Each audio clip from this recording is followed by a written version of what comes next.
সাধু বাবা, আমি চোদন শাস্ত্রী, সব সমস্যার সমাধান করি।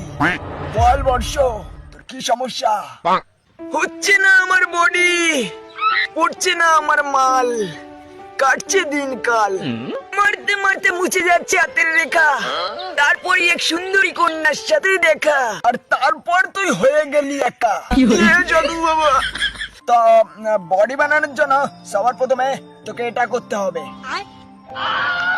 এটা আবার কেমন ব্যায়াম? বাংলা চোদা সাধু হ্যান্ডেল বানানোর কথা বলছে।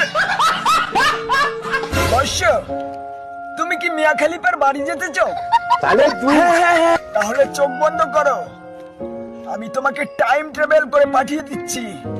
সত্যি? ঠিক আছে, করেছ?